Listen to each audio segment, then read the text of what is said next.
Membawa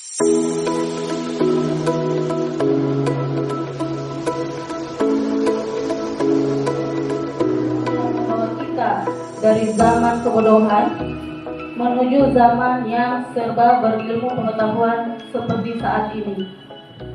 Bapak Ibu sekalian yang saya hormati, sebelumnya izinkan saya mengucapkan banyak terima kasih kepada Bapak Ibu sekalian yang mana telah berpartisipasi mendukung kegiatan yang telah saya lakukan pada kesempatan kali ini. Dan juga di sini saya memohon maaf yang sebesar-besarnya kepada Bapak Ibu, bila mana kegiatan saya ini saya tidak bermaksud untuk menggurui Bapak Ibu sekalian ya, karena saya rasa Bapak Ibu sekalian lebih hebat daripada saya. Di sini tugas saya hanya untuk melakukan diseminasi atau penyebaran pemahaman terkait dengan apa yang sudah saya dapatkan selama mengikuti kegiatan guru penggerak angkatan 9 ini yang saya jalani selama kurang lebih 2 bulan, khususnya pada modul 1.4 mengenai budaya positif di sekolah. Jadi untuk memanfaatkan waktu yang ada, kita lanjut ke slide berikutnya saja, saya mulai.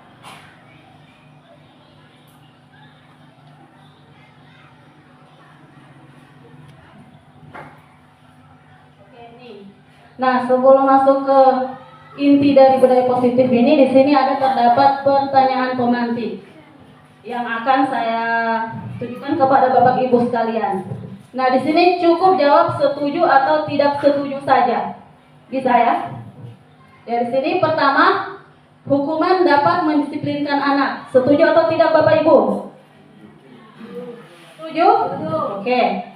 Kedua, pemberian hukuman dengan hal positif seperti membaca atau membersihkan halaman sekolah dapat meningkatkan disiplin anak. Setuju atau tidak? Setuju? Nah, baik, terima kasih. Lanjut lagi ke pertanyaan terakhir, yaitu memberi penghargaan dapat meningkatkan motivasi belajar anak. Setuju? Ya, baik. Jadi jawaban Bapak Ibu semua saya simpan dahulu ya. Jadi untuk mengetahui bahwa jawaban ini setuju atau tidak setujunya ini benar atau tidaknya, nanti sama-sama akan terjawab dengan sendirinya ketika Bapak Ibu sekalian memperhatikan pemaparan yang akan saya sampaikan pada kegiatan kali ini.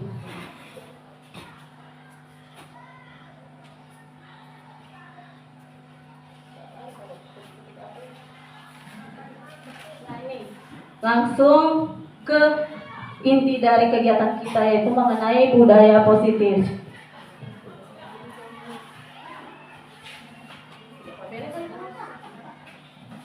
Nah, ini budaya positif. Di sini ada pengertiannya. Budaya positif merupakan nilai-nilai, keyakinan-keyakinan, dan kebiasaan-kebiasaan di sekolah yang berpihak pada murid, agar murid dapat berkembang menjadi pribadi yang kritis, penuh hormat, dan bertanggung jawab.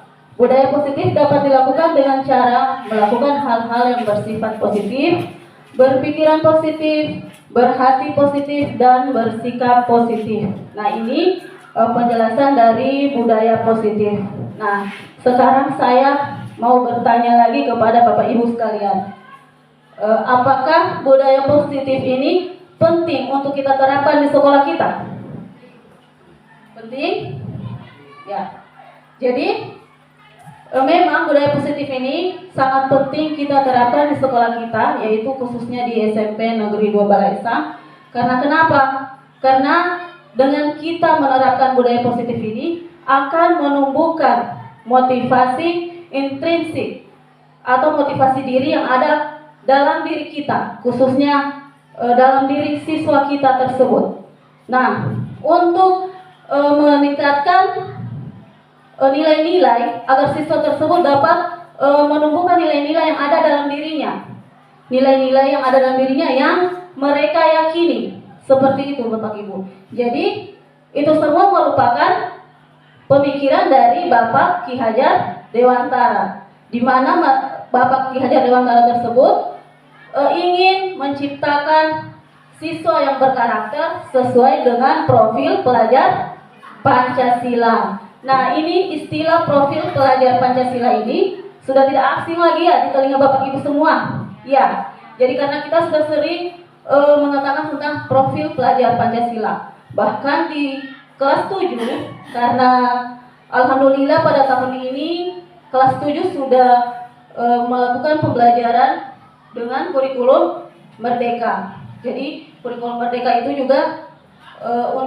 bertujuan untuk menciptakan siswa yang berprofil pelajar Pancasila. Nah, kalau misalkan Bapak Ibu semua sudah mengetahui tentang profil pelajar Pancasila, sedikit saya mau tanyakan, kira-kira di dalam profil pelajar Pancasila itu ada berapa dimensi? 6. Yang pertama dimensinya apa? Beriman, bertakwa terhadap Tuhan Yang Maha Esa, serta berakhlak mulia. Kemudian apa lagi? Mandiri. Kemudian gotong royong, berkebinekaan global, dan apa lagi satu? Bernalar. Satu lagi apa? Kreatif. Itu terlupakan tadi, kreatif. Jadi Bapak Ibu semua ini sudah tahu tentang apa itu profil pelajar Pancasila ya?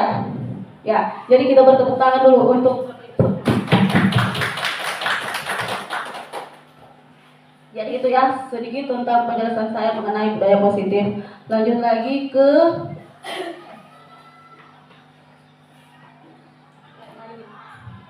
di dalam budaya positif ini terdapat beberapa konsep-konsep inti yang dapat kita ketahui. Nah, konsep-konsep inti ini merupakan strategi-strategi kita dalam menerapkan budaya positif. Yang pertama di situ konsepnya mengenai disiplin positif, kemudian motivasi perilaku manusia, hukuman, konsekuensi, dan restitusi, kemudian dihukum karena penghargaan, keyakinan kelas, kemudian ada 5 kebutuhan dasar manusia, posisi kontrol, dan terakhir segitiga restitusi. Jadi konsep-konsep ini yang akan saya coba paparkan kepada Bapak Ibu sekalian ya, yang terdiri dari berapa ini, ada berapa item ini? Ada 8 ya. Jadi gitu. Langsung saja ke konsep yang pertama.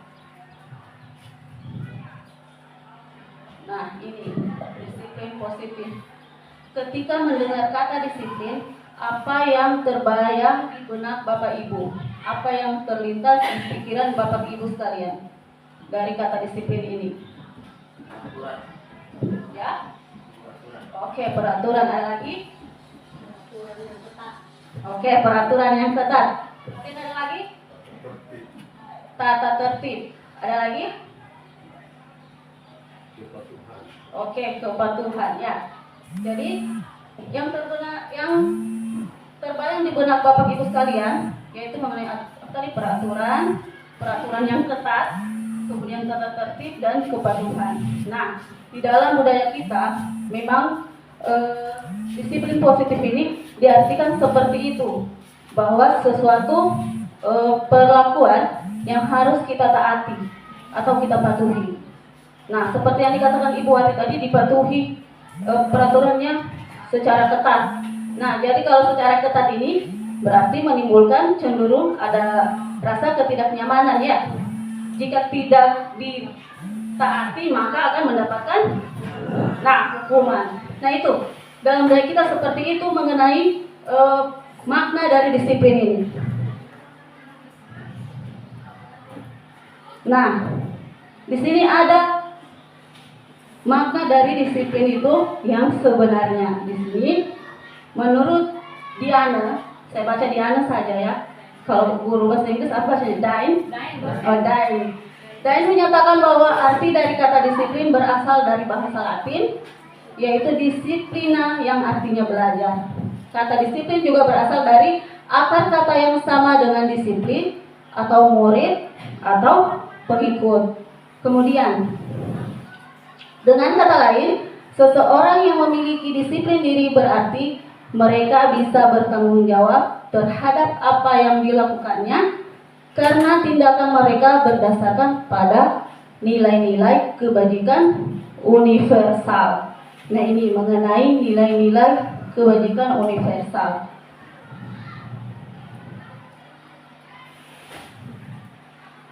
Nilai-nilai kebajikan yang diyakini dan disepakati bersama, salah satunya adalah nilai-nilai kebajikan yang dicapai oleh setiap anak Indonesia yang kita kenal dengan profil pelajar Pancasila. Jadi di dalam dimensi dari profil pelajar Pancasila itu sudah mengandung nilai-nilai kebajikan universal. Nah, sebenarnya kebajikan universal itu nilai-nilainya itu ada banyak. Kalau kalian pelajari itu ada 6 ya Ibu Pipin ya. Itu nilai-nilai kebajikan universal. Cuma di sini kita ambil saja mengenai profil pelajar Pancasila. Nanti itu kebijakan universal itu lebih detailnya kita bahas pada konsep keyakinan kelas. Sebentar itu. Nah, ini lanjut lagi ke konsep selanjutnya mengenai motivasi perilaku manusia. Ini mengenai motivasi perilaku manusia ini ada 3 motivasi di sini. Yang pertama, untuk menghindari ketidaknyamanan atau hukuman. Kedua, untuk mendapatkan imbalan dari orang lain. Ketiga, untuk menjadi orang yang mereka inginkan dan menghargai diri sendiri dengan nilai-nilai yang mereka percaya atau yakini. Di sini ada 3 dari motivasi perilaku manusia. Kita bahas satu-satu dulu ya Bapak Ibu. Yang pertama, untuk menghindari ketidaknyamanan atau hukuman. Nah, seseorang yang memiliki motivasi ini cenderung timbul di dalam benaknya pertanyaan seperti ini. Apa yang akan terjadi jika saya tidak melakukannya? Seperti itu. Jadi saya ambil contoh kasus, tidak usah jauh-jauh ya. Siswa lagi diambil dulu. Nah, misalkan siswa itu ingin datang ke sekolah sebelum jam 7.15, sebelum pembelajaran dimulai. Dia datang itu, misalkan jam 6 dia datang, memang sudah di sekolah. Itu semua karena apa? Dia ingin menghindari ketidaknyamanan atau hukuman yang diberikan oleh guru. Misalkan guru piket, seperti itu.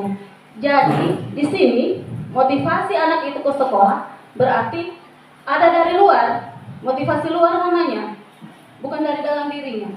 Dia datang ke sekolah itu hanya untuk menghindari hukuman dan ketidaknyamanan. Seperti itu. Jadi dia bilang, di sekolah kita ini cepat, jangan nanti disuruh lagi menyapu, disuruh lagi kita membersihkan WC, atau disuruh kita berpindah dari barisan, misalnya bikin barisan lain. Dia tidak nyaman mungkin seperti itu. Jadi motivasinya ke sekolah itu gara-gara itu dinamakan dengan motivasi eksternal. Yang kedua, untuk mendapatkan imbalan dari orang lain. Ini yang kedua. Orang yang memiliki motivasi seperti ini cenderung timbul pertanyaan di benaknya. Apa yang akan saya dapatkan apabila saya melakukannya? Nah, misalkan Bapak Ibu sekalian, di dalam kelas, misalkan ada anak kita kasih tugas. Nah, kita bilang, ayo kerjakan tugas ini, Ibu kasih waktu seperti ini. Atau siapa yang cepat kerja, Ibu kasih hadiah. Kan seperti itu biasa kan? Nah, jadi anak itu mengerjakan tugas hanya untuk mendapatkan hadiah atau imbalan. Seperti itu. Jadi motivasinya bukan dari dalam dirinya, motivasi dari luar. Jadi dinamakan juga dengan motivasi eksternal. Dan yang ketiga, untuk menjadi orang yang mereka inginkan dan menghargai diri sendiri dengan nilai-nilai yang mereka percaya. Jadi di sini timbul pertanyaan di benak orang yang memiliki motivasi ini, saya akan menjadi orang yang seperti apa bila saya melakukannya. Kayak begitu. Jadi contoh lagi, misalkan tadi siswa yang kita kasih tugas, kemudian dia kerja, dia kumpul sama kita, seperti itu ya. Bisa saja dia melakukan itu muncul dari dalam dirinya itu nilai-nilai apa yang dia percaya. Jadi kalau misalkan seperti itu dinamakan dengan motivasi internal. Dia mengumpulkan tugas itu karena dia ingin menjadi orang yang seperti apa Bapak Ibu, nilai-nilai kebajikannya. Jadi dia ingin menjadi orang yang bertanggung jawab. Jadi kayak begitu dia, ini motivasi internal. Dan motivasi internal ini dapat bertujuan untuk menciptakan disiplin positif. Kayak begitu dia ini, motivasi perilaku manusia. Asing dari 3 ini. Ya, restitusi. Sering kita dengar hukuman atau konsekuensi. Nah, kira-kira ini hukuman dan konsekuensi ini sama atau tidak? Bagaimana? Sama atau tidak? Beda-beda tipis. Beda-beda tipis. Bagaimana kira-kira? Beda? Beda. Ya, bisa kita kemukakan apa bedanya, Pak? Kalau maksudnya pada intinya bahwa ketiga-tiganya ini hukuman, konsekuensi atau restitusi ini sesuatu yang dikenakan kepada seseorang berhubungan dengan apa yang dilakukan. Tetapi kalau hukuman, kalau berbunyi hukuman, dia langsung menjas kepada seseorang bahwa dia salah atau benar. Ya. Nah, kalau konsekuensi adalah satu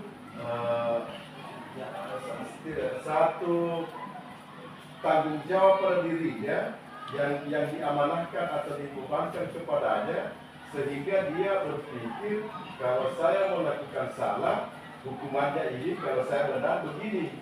Konsekuensi itu kembali kepada tanggung jawab pada diri sendiri. Kalau restitusi, ya saya kurang jelas, tapi juga kayak. Oke, baik. Terima kasih. Saya ucapkan kepada Bapak Kalimudin. Ya, baik. Untuk lebih jelas kita perhatikan.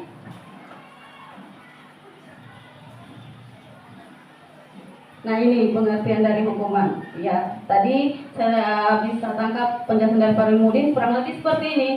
Nah, hukuman itu bersifat tidak terencana atau tiba-tiba, dia langsung. Ini hukuman. Anak atau murid tidak tahu apa yang akan terjadi dan tidak dilibatkan. Hukuman bersifat satu arah dari pihak guru yang memberikan, dan murid hanya menerima suatu hukuman tanpa melalui suatu kesepakatan atau pengarahan dari pihak guru. Sebelum atau sesudahnya, baik sebelum atau sesudahnya. Hukuman yang diberikan bisa berupa fisik maupun psikis dari murid anak itu. Nah, sehingga mengakibatkan anak itu merasa disakiti oleh perbuatan atau kata-kata. Jadi seperti ini maksudnya hukuman. Kita ambil contoh misalnya ada anak yang datang terlambat. Nah, anak yang datang terlambat itu tidak tahu nanti dia ini mau dihukum bagaimana sama guru pikir. Apakah membersihkan halaman atau membersihkan WC atau dijemur? Ya kan? Nah, jadi seperti itu, dia tidak terencana atau tiba-tiba. Misal, oh kamu sini dulu, bersihkan dulu WC sana. Atau tidak, kamu dijemur di sini. Atau bisa saja dicambuk dulu, ya kan? Bisa dipukul dulu. Nah, seperti itu kira-kira ini mengenai hukuman. Lanjut lagi ke konsekuensi. Nah, ini bedanya. Konsekuensi itu sudah terencana atau sudah disepakati, sudah dibahas dan disetujui oleh murid dan guru. Umumnya bentuk-bentuk konsekuensi dibuat oleh pihak guru atau sekolah, dan murid sudah mengetahui sebelumnya konsekuensi yang akan diterima bila ada pelanggaran. Nah, ini, jadi dia sudah disepakati memang Bapak Ibu. Guru dan murid itu sudah menyepakati bersama. Ya contoh, misalkan saya ambil contoh. Misalkan guru PJOK, Pak Leo, ya. Nah, Pak Leo misalkan bikin kesepakatan sama anak-anak. Nanti kalau pelajaran PJOK, kamu semua pakai baju olahraga. Kalau kamu tidak bawa baju olahraga, maka kamu tahu akan mendapatkan konsekuensinya seperti apa. Jadi diharapkan di sini konsekuensi atau tindakan yang kita berikan kepada anak-anak itu harus memuat nilai-nilai kebajikan universal. Seperti itu. Bisa dipahami Bapak Ibu? Lanjut lagi. Nah, ini sudah dipaham tadi kan? Nah, di sini ada pertanyaan. Hukuman atau konsekuensi. Dijawab bersama ya. Pertama, mencatat 100 kali di dalam buku. Kalimatnya, saya tidak akan terlambat lagi. Misalkan anak ini kasusnya terlambat datang ke sekolah. Ini hukuman atau konsekuensi? Hukuman. Ya. Ya, yang bilang hukuman kenapa? Apa menurut Bapak? Karena dia disuruh menulis. Ya, itu hukuman. Kalau konsekuensi kan akibat dari apa yang dia lakukan. Ya, baik. Dia dapat konsekuensi yang sudah disepakati. Oke. Ini ada kesepakatan nih. Iya. Menurut saya.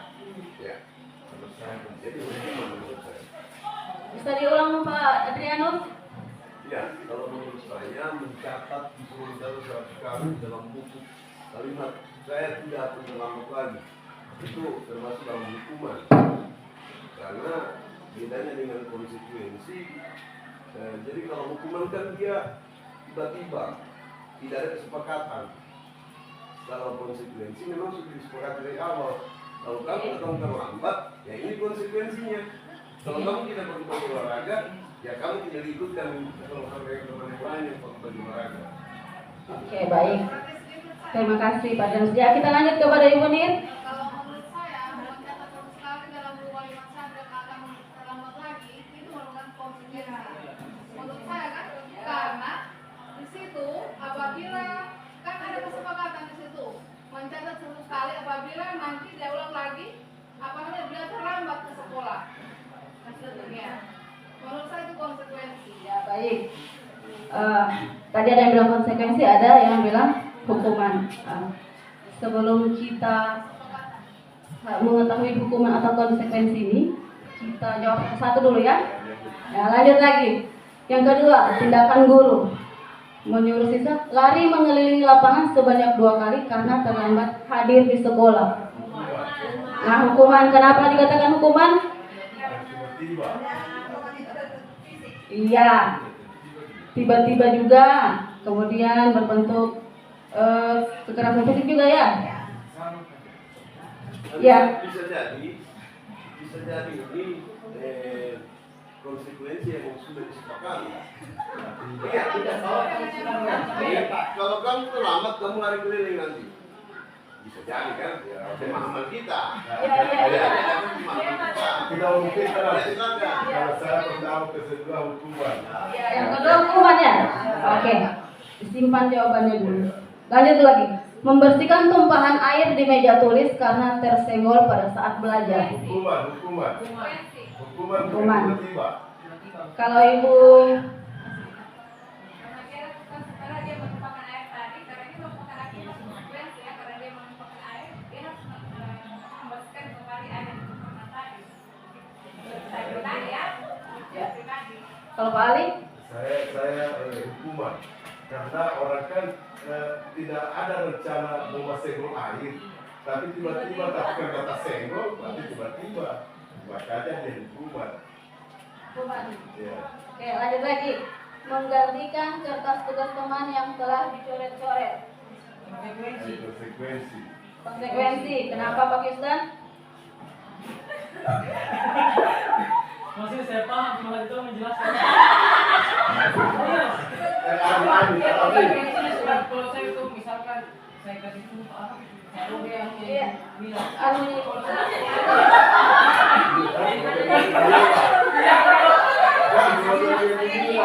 Atau sama sebagai sanksinya atau konsekuensi itu harus ganti nih. Oke, baik. Ya, itu jawaban dari Pak Yusdan ya. Lanjut lagi. Ya, hukuman menurut Ibu Wati ya. Karena Konsekuensi. kesepakatan yang sudah direncanakan bersama, kalau teman punya kesepakatan jadi harus kita ganti. Menurut saya hukuman. ya, hukuman. Menurut saya konsekuensi. Oke.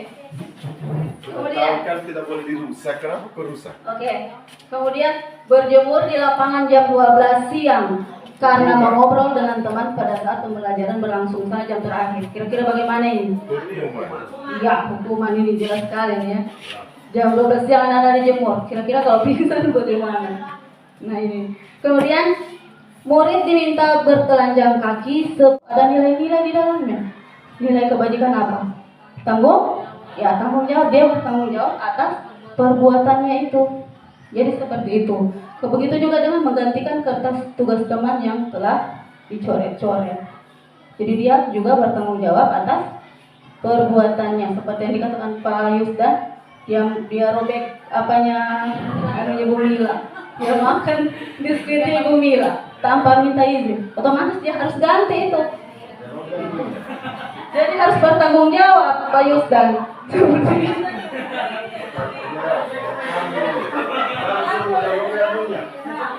Lanjut lagi. Ini berjemur di lapangan, otomatis ini sudah dikatakan hukuman. Siang hari disuruh berjemur anak-anak ini. Nah, atau kalau memang merupakan konsekuensi dari guru, bisa ya jangan juga seperti begini ya diberikan kepada anak-anak. Kemudian murid diminta bertelanjang kaki sepanjang hari. Nah ini juga merupakan suatu hukuman karena kita tidak tahu kira-kira kalau dia tidak pakai sepatu itu, kalau misalkan kakinya tertusuk paku atau kena pecahan kaca, berarti itu mengganggu keselamatannya ya kan? Nah seperti itu. Jadi dikatakan juga hukuman. Nah lanjut lagi. Ini yang asik tadi kita dengar tentang restitusi. Di sini ada pengertian dari restitusi itu sendiri, yaitu restitusi adalah proses menciptakan kondisi bagi murid untuk memperbaiki kesalahan mereka sehingga mereka bisa kembali pada kelompok mereka dengan karakter yang lebih kuat. Ini menurut Gosen 2004. Nah, kemudian restitusi juga merupakan proses kolaboratif yang mengajarkan murid untuk mencari solusi atas masalah mereka dan membantu murid berpikir tentang orang seperti apa yang mereka inginkan dan bagaimana mereka harus memperlakukan orang lain. Ini menurut Cheolson Gosen 1996. Sudah benar yang saya katakan tadi itu Cheolson Gosen. Itu Cheolson Gosen dan Gosen. Mungkin mereka ini bersaudara semua ya, Pak Gosen. Nah ini yang dikatakan. Berarti restitusi itu merupakan proses kolaboratif. Nah, restitusi ini untuk lebih jelasnya nanti kita akan bahas pada konsep pemaparan tentang penerapan segitiga restitusi. Nah itu. Ya bisa barangkali mau dicatat Bapak Ibu atau mau difoto. Karena ini pengetahuan baru untuk kita ya. Saya juga sebelum masuk di program guru penggerak ini tentu saya juga tidak tahu apa ini restitusi. Nanti di program guru penggerak pendidikannya baru kita tahu berarti restitusi ini seperti ini, perlakuannya seperti ini. Silakan.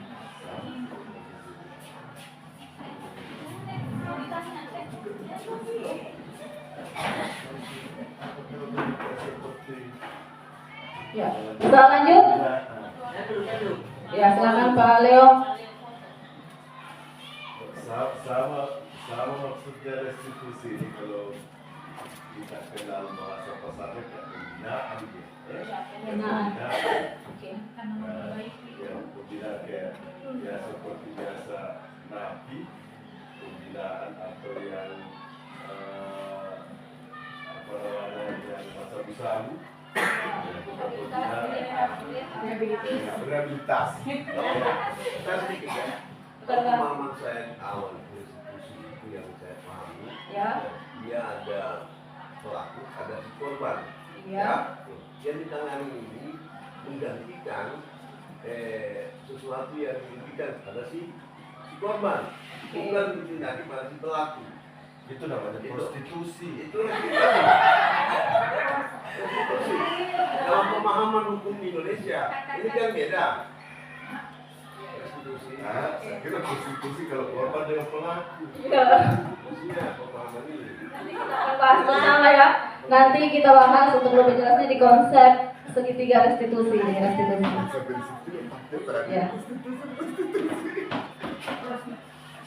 Iya. Jadi dia lebih fokus pada si korban, bukan pelaku. dan nanti kita lepas dengan Oke. itu. Ini lagi konsep yang menarik ini menurut saya tentang dihukum karena penghargaan ini.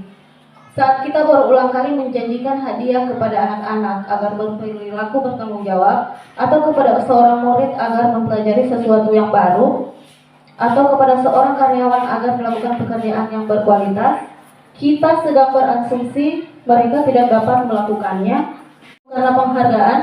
Yang pertama di situ pengaruh jangka pendek dan jangka panjang. Jadi kita memberikan penghargaan itu dapat mengakibatkan pengaruh jangka pendek dan jangka panjang. Karena apa? Karena ketika anak itu ingin mendapatkan penghargaan, misalkan hari ini kita kasih penghargaan dia, pas pertemuan berikutnya tidak lagi. Jadi anak itu merasa malas, putus asa. Saya sudah benar jawab, tapi tidak lagi dikasih hadiah. Seperti itu kan? Jadi ini bisa mengakibatkan jangka pendek dan jangka panjang. Jadi kita harus lakukan terus menerus. Kayak begitu. Ini. Kemudian penghargaan tidak efektif. Nah itu sudah. Jadi dapat mengakibatkan penghargaan itu dikatakan tidak efektif. Kemudian penghargaan juga merusak hubungan. Kenapa dikatakan merusak hubungan di sini? Karena misalkan kita kasih dia hadiah, bagaimana dengan teman-temannya? Pasti akan mengakibatkan kecemburuan sosial, ada rasa iri dengan teman-temannya. Kayak begitu. Kemudian penghargaan mengurangi ketepatan. Nah, ketindakannya itu juga tidak tepat. Kemudian penghargaan menurunkan kualitas, penghargaan mematikan kreativitas. Nah, ini seperti saya ambil contoh. Saya kasih tugas itu untuk kelas 9. Misalnya saya suruh coba ini materinya kita buat dalam model tugasnya bikin video. Seperti itu. Saya kasih misalkan suruh bikin video pembelajaran. Kemudian saya iming-imingi lagi dengan hadiah atau imbalan atau penghargaan.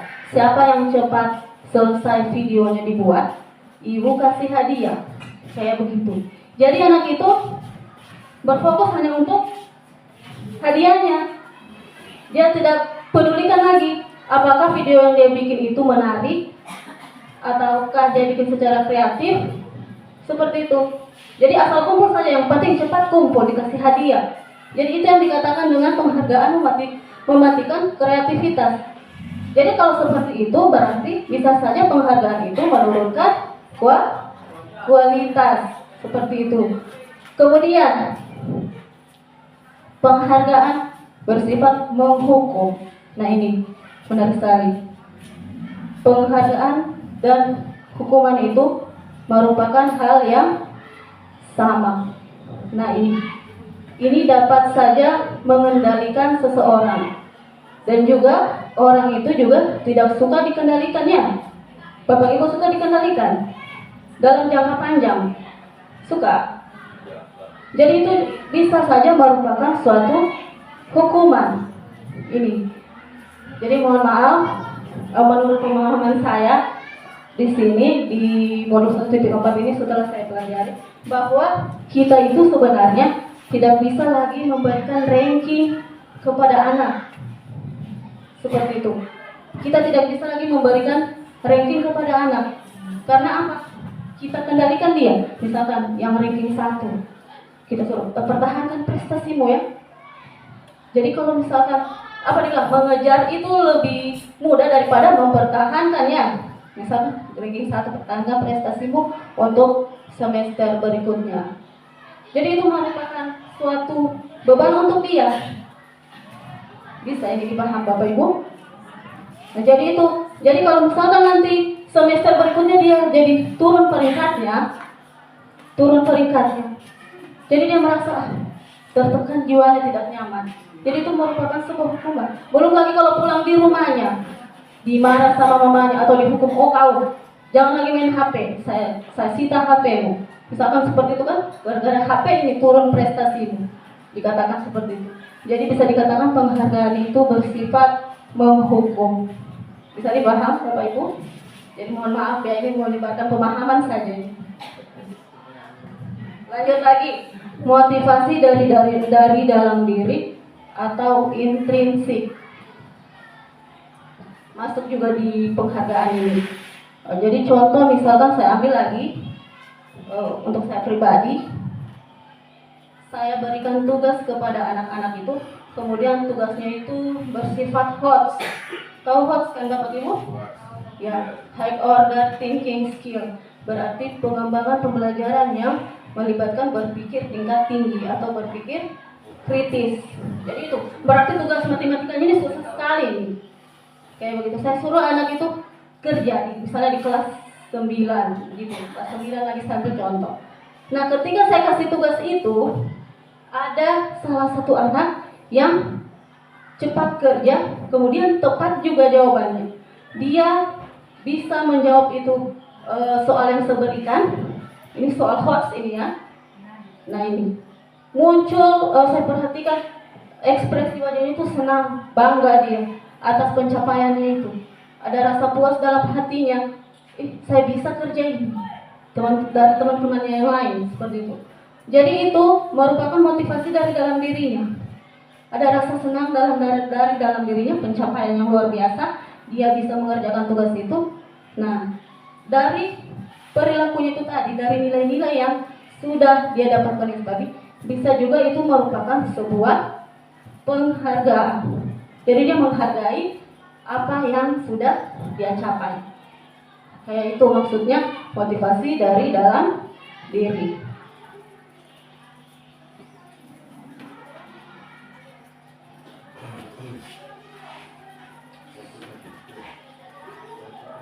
Foto?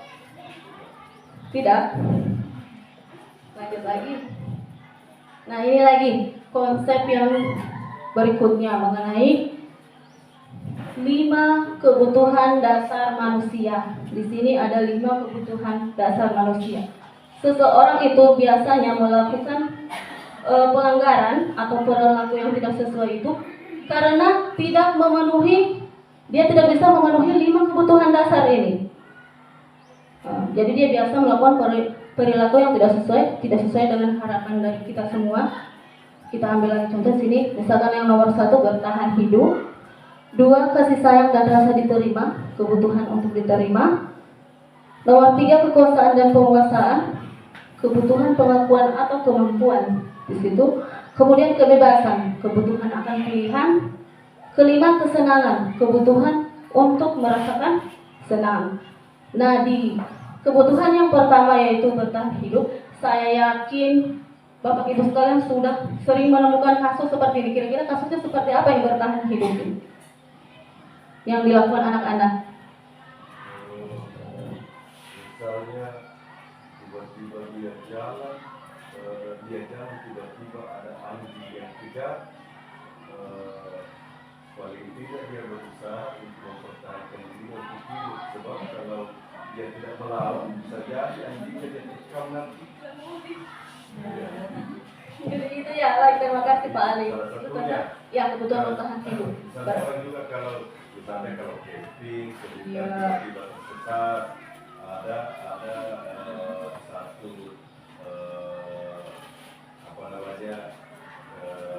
posisi pada diri kita bertahan hidup, artinya bisa jadi halal dimakan, kayak begitu.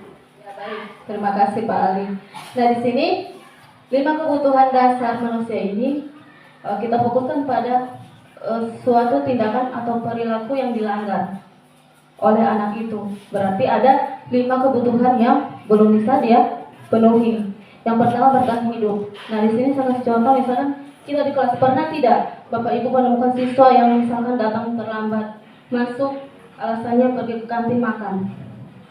Ada? Sering kan? Atau tidak sementara belajar, entah ibu sakit perut, mau makan. Kayak begitu kan? Apalagi jam pertama. Nah itu berarti dia itu kebutuhan bertahan hidupnya itu belum terpenuhi. Bisa saja di rumahnya dia belum sempat sarapan sudah langsung ke sekolah. Nah pas ke sekolah mungkin lambat. Pas habis di apel pagi langsung masuk guru, dia belum sempat makan, dia pilih makan dulu, misalkan 10 menit, 15 menit. Berarti dia berusaha untuk memenuhi kebutuhannya dulu kan? Tapi akibatnya dia terlambat masuk. Berarti itu merupakan perilaku yang tidak kita harapkan ya. Kayak begitu, kita kan mau anaknya masuk tepat waktu seperti itu. Nah, tapi dia lambat karena pergi makan dulu untuk memenuhi kebutuhannya bertahan hidup.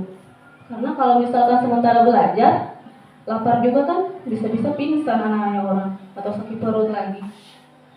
Nah, kayak begitu. Kemudian yang kedua, kasih sayang dan rasa diterima merupakan kebutuhan untuk diterima. Ambil contoh lagi untuk anak-anak kita. Misalnya di dalam kelas, kita sudah membuat kelompok-kelompok ya di dalam kelas. Misalkan di dalam satu kelompok yang kita buat itu ada 5 orang anak. Ada 1 orang anak yang lain sendiri dia dari teman-temannya, misalkan 5 orang. Dia lain sendiri, cuma diam, tidak aktif. Nah, yang 4 ini sudah maksudnya bercerita, berdiskusi apa di situ. Dia cuma diam. Bisa saja di dalam kelompok itu dia belum terpenuhi kebutuhan kasih sayang dan rasa diterimanya ini oleh teman-temannya. Kan biasa seperti itu kan? Ada anak-anak di situ, diam-diam saja dia dikasih tugas. Teman-temannya ini sudah berdiskusi, dia sendiri saja. Nah, kayak begitu berarti dia merasa dia tidak diterima di dalam kelompoknya ya. Kayak begitu. Lambat loading ya. Misalnya dia merasa kayak terkucilkan begitu di kelompoknya. Kemudian nomor 3, kekuasaan dan penugasan. Kebutuhan pengakuan atas kemampuan. Ini juga sering kita jumpai pada anak-anak kita. Misalkan di dalam kelas itu, dia itu mendominasi teman-teman yang lain.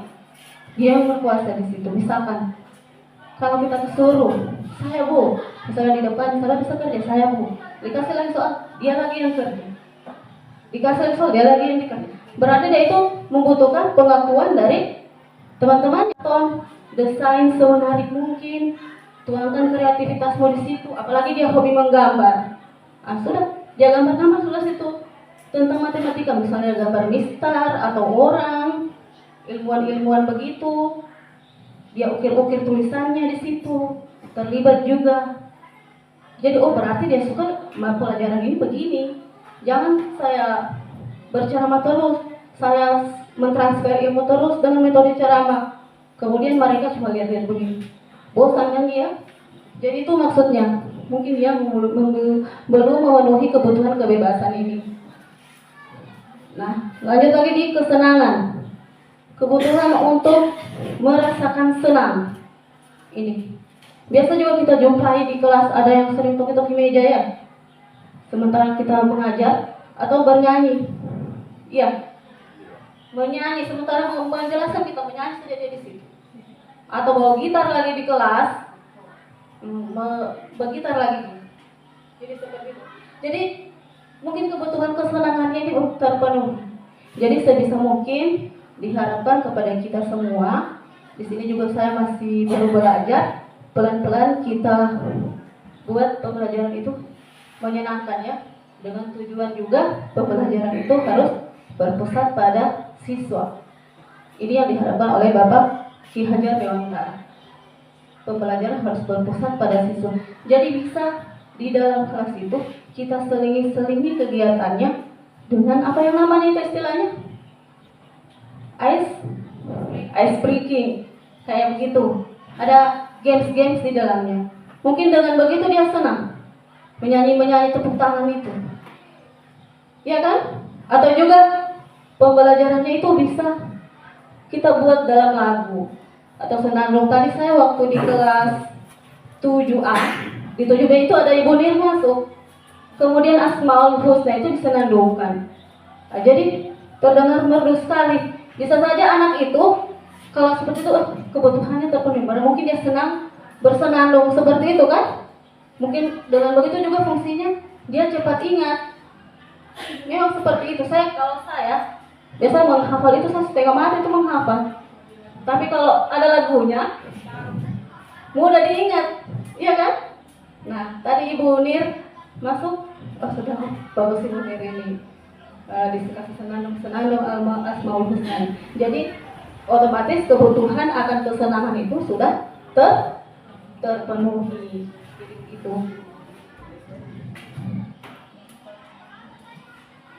Lanjut lagi konsep ini.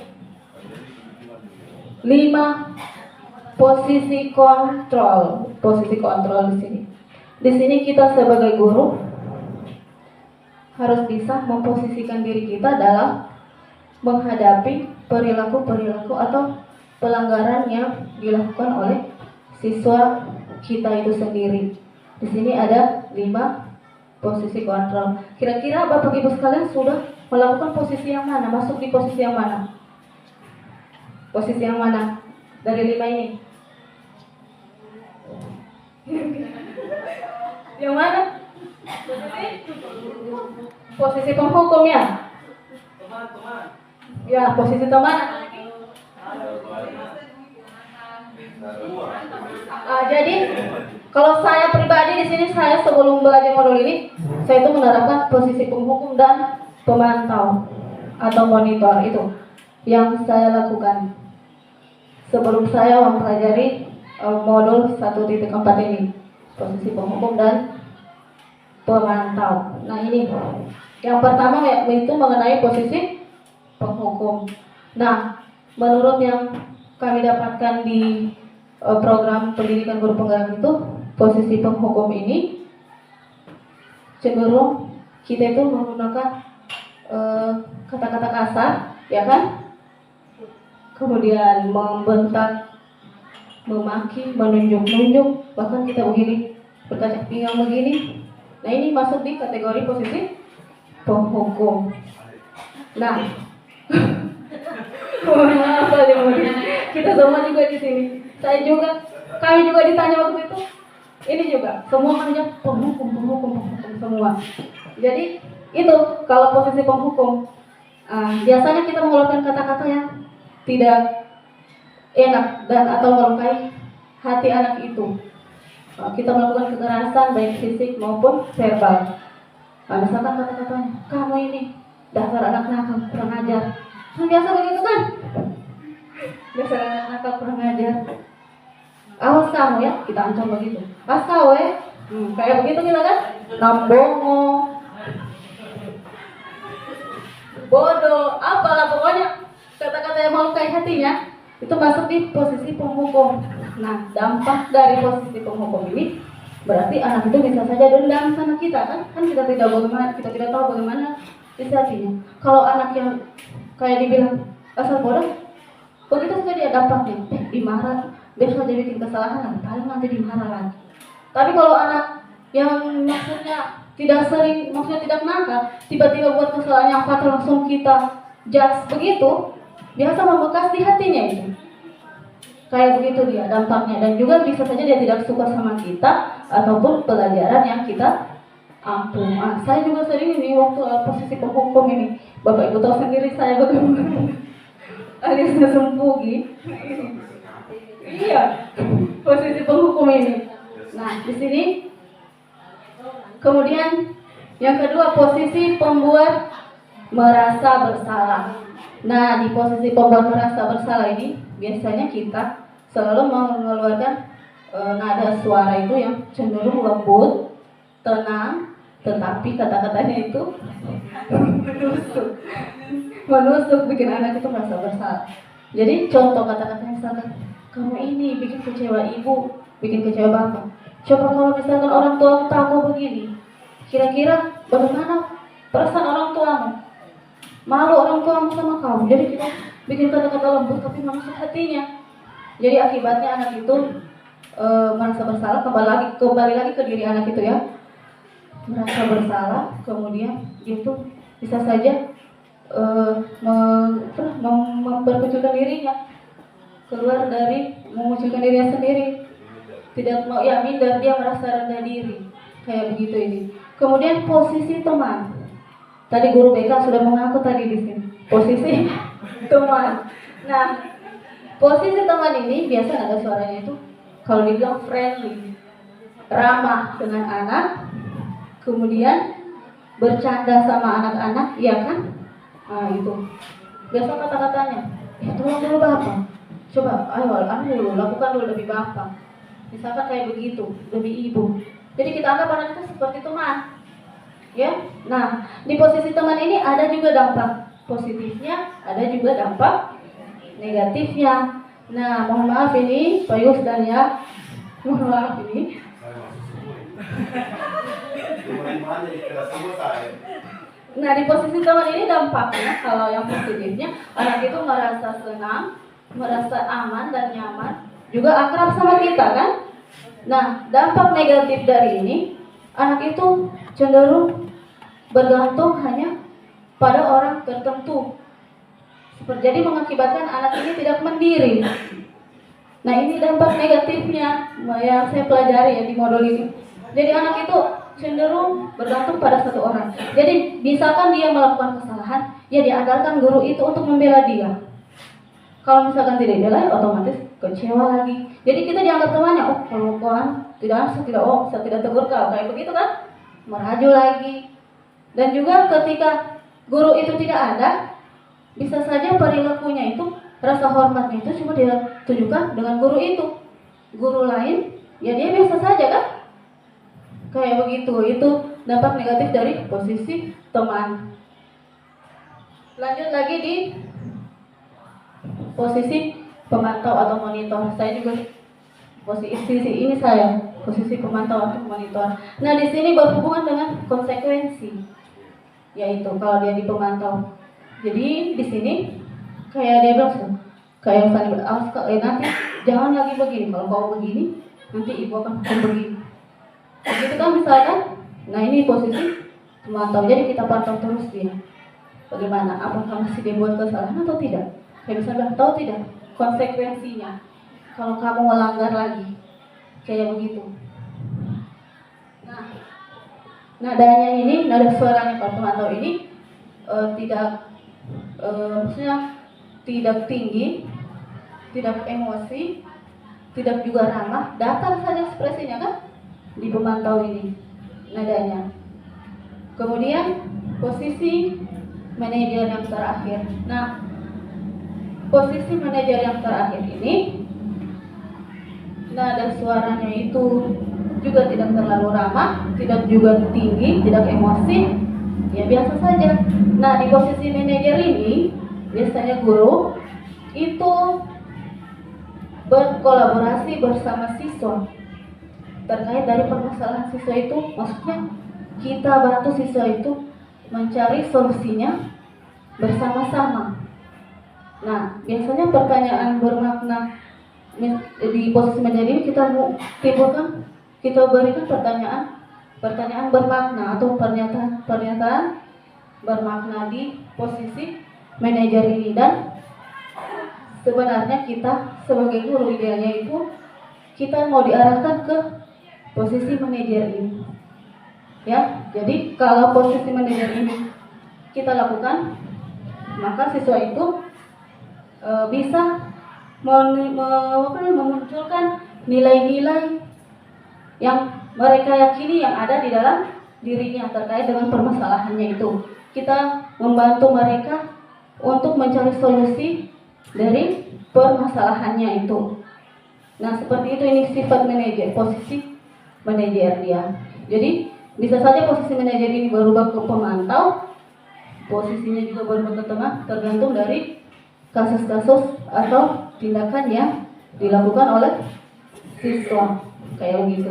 Jadi diharapkan Bapak Ibu sekalian, ya diposisikan saja bagaimana kita memposisikan diri kita menghadapi tindakan anak itu. Nah, ini penghukum ini sebenarnya tidak dilarang ya, cuman sebisa mungkin kita kurangi dan kita jadikan alternatif terakhir. Kalau misalkan 4 posisi ini tidak mempan, bisa dijadikan alternatif terakhir dan dikurangi, kayak begitu.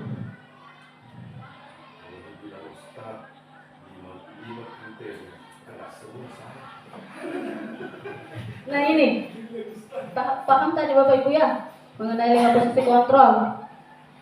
Nah, ini ada cuplikan kalimat saya tampilkan di depan. Kita jawab bersama-sama. Kira-kira kalau katanya begini, kamu sudah membuat ibu kecewa, masuk di posisi mana? Yang kedua tadi merasa bersalah.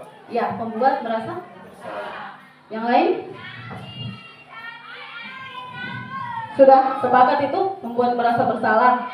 Oke, kita lihat jawabannya.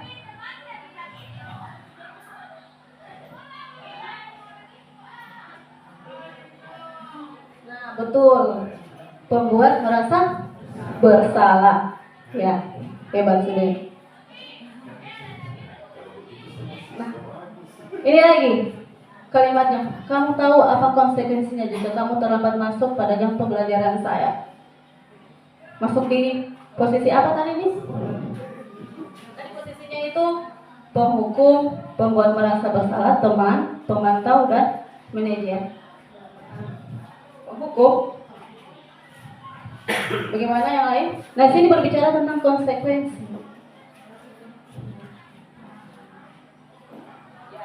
Yang lain? Pemantau. Ya. Nggak seperti teman. Kita lihat dulu. Nggak seperti teman.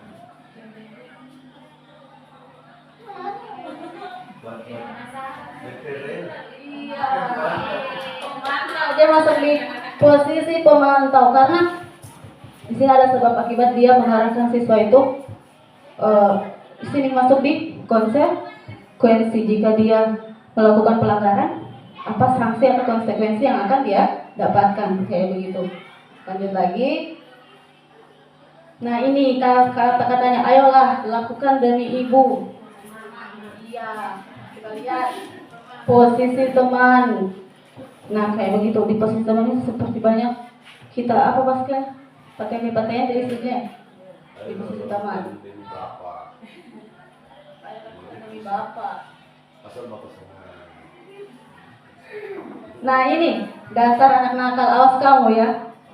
Apa ini? Pertama, penghukum. Iya. Penghukum. Nah, itu kata-katanya. Awas kamu ya, mengancam, menghardik lagi. Nah, ini masuk di penghukum.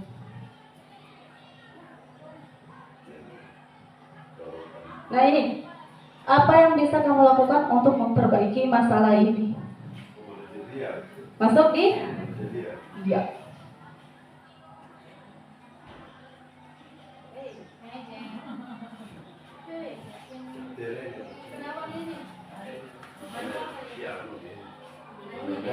Manajer. Jadi dia di sini sebisa mungkin mengarahkan siswa untuk mencari solusi dari permasalahannya itu. Kita munculkan pertanyaan-pertanyaan bermakna. Jadi siswa itu dilibatkan dari yang kamu lakukan itu kamu cari sendiri kira-kira permasalahannya apa. Dan juga berhubungan dengan nilai-nilai kebajikan yang harus dia munculkan dari dalam dirinya.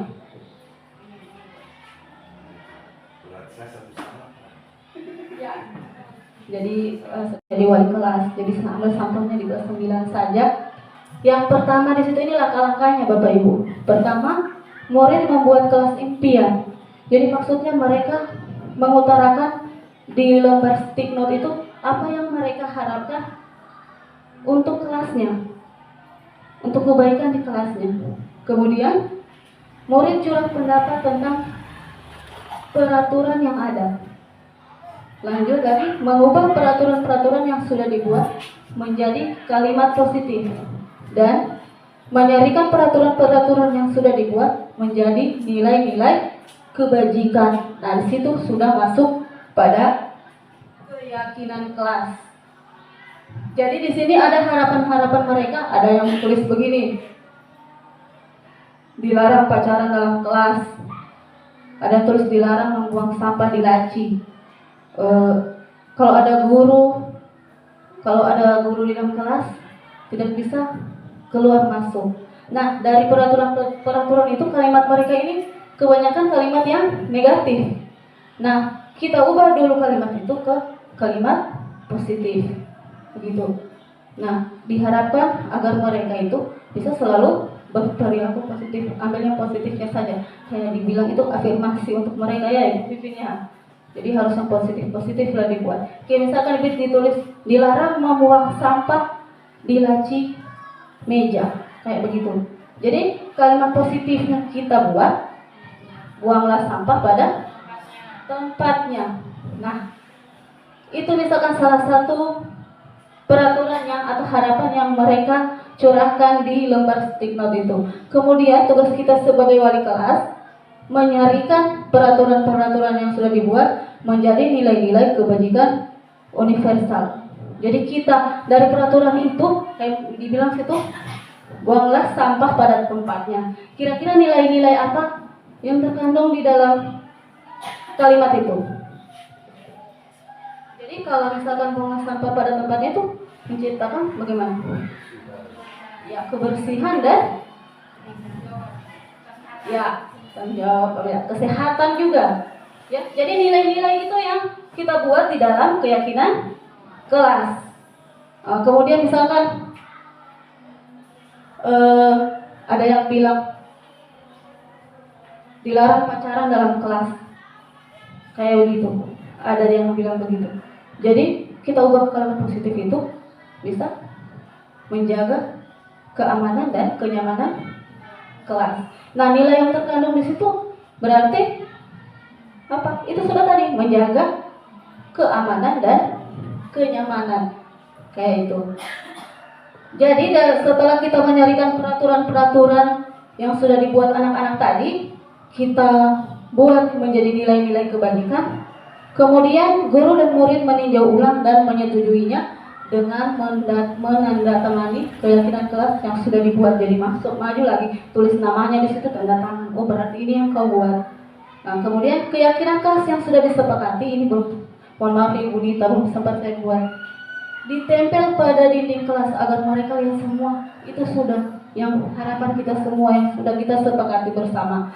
Waktu itu di kelas 9C, kalau tidak salah ada 5 keyakinan kelas yang mereka buat. Ada yang bertanggung jawab, saling menghormati, menjaga kebersihan kelas, kemudian menjaga keamanan dan ketertiban kelas. Kemudian ada yang mereka tulis juga di situ keyakinannya disiplin. Ada 5 kemarin itu dari lembar stick note yang mereka buat. Kita buat ke nilai-nilai kebajikan.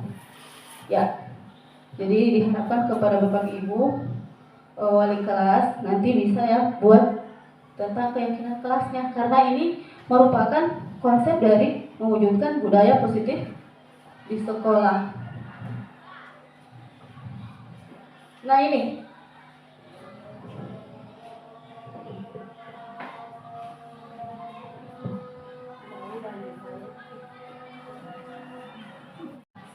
tentang segitiga restitusi. Nah, di sini segitiga restitusi itu merupakan suatu proses dialog yang dijalankan oleh guru atau orang tua agar dapat menghasilkan murid yang mandiri dan bertanggung jawab. Nah, di dalam penerapan segitiga restitusi ini ada, namanya segitiga berarti ada berapa tahapan di situ? Ya, 3 tahapan. Yang pertama itu menstabilkan identitas, validasi tindakan yang salah, dan menanyakan keyakinan. Ini. Nah, yang pertama, tahapan yang pertama yaitu menstabilkan identitas. Di sini tahapan ini bertujuan untuk mengubah identitas siswa dari siswa itu menjadi orang yang merasa gagal menjadi orang yang sukses. Maksudnya merasa gagal atas perlakuannya itu, perlakuan yang tidak sesuai. Ini maksudnya di menstabilkan identitas, dan bisa saja itu siswa kalau melakukan suatu pelanggaran ada kebutuhannya yang tidak terpenuhi di situ. Bisa saja kalau misalkan dia melakukan pelanggaran itu hanya untuk mencari perhatian dari kita, maka itu masuk dalam identitas gagal. Dia berusaha untuk memenuhi kebutuhannya, tapi caranya salah atau tidak tepat. Jadi sebisa mungkin kita ubah identitas siswa ini dari yang gagal ke sukses. Jadi di sini kalau kita kan tadi kan dibilang proses dialog ya. Jadi kalau proses dialog itu kita ajukan pernyataan yang bermakna kepada mereka. Jadi di sini diharapkan guru itu melakukan posisi posisi kontrol apa tadi? Manajer. Nah, diterapkan di segitiga restitusi ini. Nah, pernyataannya seperti ini. Setiap orang pasti pernah melakukan kesalahan. Manusia tidak ada yang sempurna. Kita bisa memperbaiki masalah ini. Saya tidak menanyakan kesalahannya, tetapi saya hanya fokus memperbaiki masalah ini. Jadi ini pernyataan-pernyataan kita jika melakukan tahapan segitiga restitusi itu di menstabilkan identitas. Kayak itu. Ya. Sebenarnya ada videonya ini mau saya tampilkan, cuma waktunya sudah 1 jam lebih ya. Nanti dikat-kat ini. Lanjut lagi. Nah, ini tahapan yang kedua, validasi tindakan yang salah. Nah, namanya itu. Jadi setiap tindakan yang dilakukan, baik buruknya, pasti mempunyai tujuan, yaitu untuk memenuhi kebutuhan dasar. Jadi di sini sebisa mungkin kita memvalidasi tindakan-tindakan mereka itu dengan memberikan pernyataan. Kayak begini dia misalkan, kamu bukan melakukannya tanpa alasan tertentu. Mungkin kamu bisa mempelajari suatu perilaku baru yang lebih efektif. Bersediakah kamu mempelajarinya? Kamu pasti punya alasan mengapa melakukan itu. Sekarang ceritakan pada ibu apa alasanmu. Nah ini model pernyataannya, pertanyaannya kurang lebih seperti ini. Pakai bahasa kita sendiri juga bisa. Nah, jadi di sini dia sebisa mungkin kita memposisikan diri kita di posisi kontrol tadi itu sebagai manajer. Jadi kita bertanya itu dengan nada suara yang tidak tinggi di sini.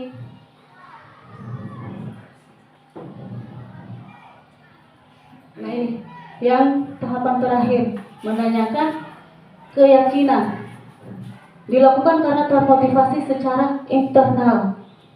Ketika langkah 1 dan 2 sudah tercapai, tadi langkah menstabilkan identitas dan validasi tindakan yang salah sudah tercapai, maka anak akan siap untuk dihubungkan dengan nilai-nilai yang mereka yakini dan berpindah menjadi orang yang dia inginkan. Jadi nilai-nilai yang dia yakini ini tentunya nilai-nilai kebajikan universal ya.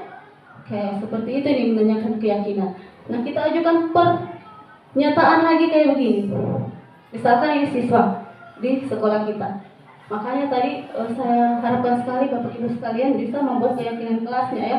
Jika kalau ada yang melanggar, bisa kita tanyakan. Misalkan kita sudah membuat keyakinan kelas. Apakah masih ingat apa saja keyakinan kelas yang sudah disepakati bersama? Kira-kira adakah keyakinan kelas yang sudah kamu langgar? Bersediakah kamu memperbaikinya? Jika kamu meyakini keyakinan kelas tersebut, jika kamu sudah memperbaikinya, berarti hal ini menunjukkan seperti apa kamu sebenarnya. Ini masuk di menanyakan keyakinan mereka. Jadi di sini mereka harus bisa memunculkan motivasi secara internal yang ada dalam diri mereka, memunculkan nilai-nilai kebajikan universal. Kalau waktunya masih panjang, sebenarnya ada videonya, cuman ini sudah habis. Nah ini tibalah kita di penghujung acara. Ini ada penutup. Dalam penerapan program disiplin positif, hendaknya diharapkan guru memiliki standar kepribadian, profesional dan sosial yang baik, di mana guru mampu merefleksi dirinya dengan posisi kontrol saat ini, bagaimana perjalanan dirinya sebagai pamong atau manajer yang menuntun murid-muridnya menjadi insan yang mandiri, merdeka, dan bertanggung jawab sesuai dengan standar nasional pendidikan. Jadi itu harapannya kita menerapkan budaya positif di sekolah. Jadi, nah ini. Jadi itu demikian pemaparan saya mengenai budaya positif ini, kegiatan penyebaran pemahaman mengenai budaya positif ini. Saya ucapkan banyak terima kasih atas partisipasinya Bapak Ibu. Mohon maaf juga sudah menyita waktunya. Mungkin ada kegiatan yang lainnya bisa dilakukan, cuman sebisa mungkin ikut berpartisipasi dalam kegiatan saya ini. Dan juga saya mohon maaf atas kekurangan yang terjadi yang saya lakukan selama kegiatan diseminasi tadi. Jadi akhirul kalam saya ucapkan wabillahi taufiq wal hidayah. Wassalamualaikum warahmatullahi wabarakatuh.